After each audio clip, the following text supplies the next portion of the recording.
घरेलू गैस की किल्लत है, ये आपके हमारे लिए सोचने का समय है कि जिस आत्मनिर्भर भारत के नाम पर आपको नोटबंदी के लाइन में लगाया गया, जिस आत्मनिर्भर भारत के नाम पर आप 50 रुपये का पेट्रोल 100 रुपये में खरीद रहे हैं। आज 5, 7, 10 दिन की जो लड़ाई हुई है, जो इस लड़ाई में भारत का कोई सीधा सरोकार नहीं है।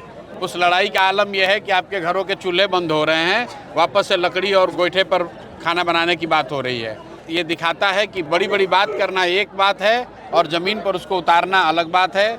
आत्मनिर्भरता की बात, विश्वगुरु बनने की बात, ये सिर्फ स्लोगन में ज़्यादा अच्छा दिखता है। ज़मीनी हकीकत यही है कि देश में एक बहुत बड़ा वर्ग ऐसा है जो कि आज भी अपने जीवन की मूलभूत समस्याओं के लिए जूझ रहा है। पढ़ाई के लिए, खाने के लिए, रहने के लिए मूलभूत सुविधाएं जो होती हैं वो भी उसको मैसर नहीं है। और बिहार जैसे राज्य में तो इसकी स्थिति इतनी ख़राब है कि 100 में 60 आदमी आज भी बिहार में 100 रुपया दिन का नहीं कमा रहा है। और इस राज्य के मुख्यमंत्री, इस राज्य की सरकार समृद्धि यात्रा निकाले हैं। अब बताइए इससे बड़ी अतिशयोक्ति क्या होगी कि जिस राज्य का 1 करोड़ युवा, 1 करोड़ से ज़्यादा युवा 10-15 हज़ार रुपया कमाने के लिए अपना घर परिवार गांव छोड़कर बाहर गया है, फैक्ट्रियों में हड्डी गला रहा है, उस राज्य की सरकार समृद्धि यात्रा निकाल रही है। लोगों को पूछना चाहिए किसकी समृद्धि?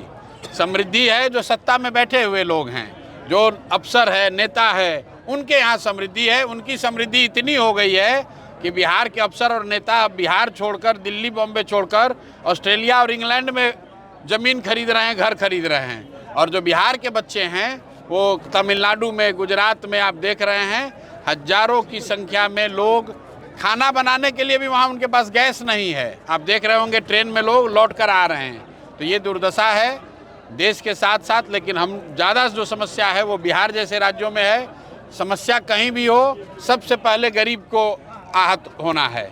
तो बिहार में सबसे ज़्यादा गरीब हैं, तो गैस की समस्या हुई है तो सबसे ज़्यादा परेशान कौन हो रहा है? बिहार के लोग हो रहे हैं। क्योंकि हम जैसे कोविड में आपने देखा, कोविड विश्वव्यापी समस्या थी, सबको तकलीफ हुआ, लेकिन सबसे ज़्यादा तकलीफ बिहार के लोगों को हुआ क्योंकि प्रवासी मजदूरों को 1-1 हज़ार, 1.5 हज़ार किलोमीटर पैदल चल के आना पड़ा। वही स्थिति आप देख रहे हैं सूरत में गैस नहीं मिल रहा है। सूरत में रहने वाला गुजराती अपना काम चला रहा है, लेकिन जो बिहार का मजदूर वहाँ रह रहा है उसको खाना बनाने के लिए कोई साधन नहीं है, गैस नहीं मिल रहा है, तो बेचारा भूखे पेट ट्रेन में बैठ के वापस आ रहा है। तो ये बिहार के लोगों को सोचने की, चिंता करने की बात है। अगर आप अपने और अपने बच्चों की चिंता नहीं करेंगे, बिहार की चिंता नहीं करेंगे, तो अरवा और उसना चावल की बात करने वाले मोदी जी आपकी चिंता करने वाले नहीं हैं।